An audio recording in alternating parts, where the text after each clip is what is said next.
Начиная ремонт в двухкомнатной хрущевке, Маргарита и ее муж не имели четкого представления о том, что получится в итоге. Идеи черпали из интернета, просто вводили в поисковике фразу «красивый интерьер» и просматривали картинки, подмечая для себя интересные решения. Большую часть работы выполняли своими руками, на чем неплохо сэкономили.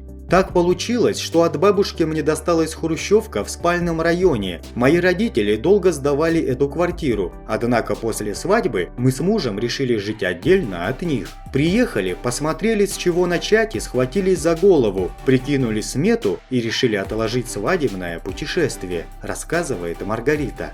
Перед тем, как с головой окунуться в ремонт, избавились от всей старой мебели. Что-то выкинули, что-то отдали. Начали с перепланировки. Конечно, мы хотели отдельные комнаты для будущих детей, однако большое пространство было в приоритете. Таким образом, решено было своими силами демонтировать перегородку между кухней и жилой комнатой. К счастью, эта перегородка не являлась несущей. Когда с горем пополам определились с планировкой, выровняли стены и сделали стяжку, настало время черновой отделки. Выбор материалов оказался мучительным. Бродили по рынкам, смотрели картинки в интернете и одно за другим выбирали решения для себя. Муж Маргариты старался все делать сам. Предварительно смотрел видеоуроки на YouTube, читал статьи и переходил к практическим занятиям. Женщина до последнего не верила, что он сможет, а он принципиально доказывал, что сделает лучше, чем строители, ведь ремонт он делает для себя.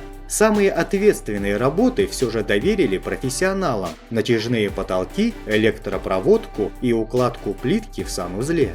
Маргарита всю жизнь мечтала о темной спальне, но сошлись на обоях бирюзового цвета. Цвет спальни очень нравится – спокойный, приятный и нежный. Также подобрали светлую мебель. Вдоль прикроватных тумбочек закрепили на специальный клей зеркала. В спальне сэкономили на гарнитуре. Купили комод, 2 тумбочки, кровать отечественного производства. Хотели и шкаф под них, но он стоил почти в 2 раза дороже, чем вся остальная мебель в комнате, поэтому заказали на фирме. Старые чугунные батареи зашили гипсокартоном и установили широкие подоконники. Шторы не предусматривали, на пол положили ламинат.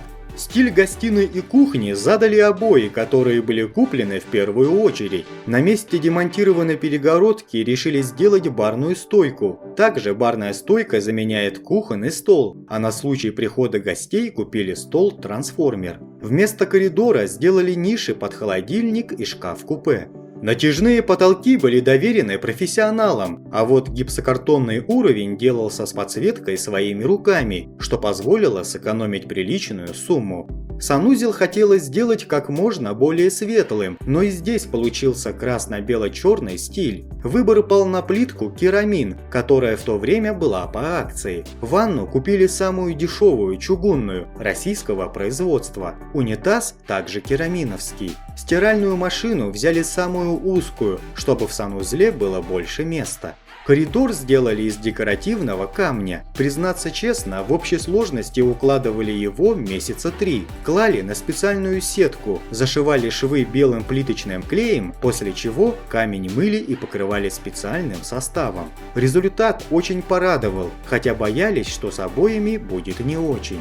Поначалу особых финансовых вложений ремонт не требовал. Значительными затратами обернулись монтаж проводки, замена сантехники в санузле, укладка плитки. Ну а затем кухня, мебель и так далее. В общей сложности ремонт и обстановка обошлись нам примерно в 900 тысяч рублей вместе с бытовой техникой. Результатом ремонта мы остались очень довольны. Все сделано качественно и с душой.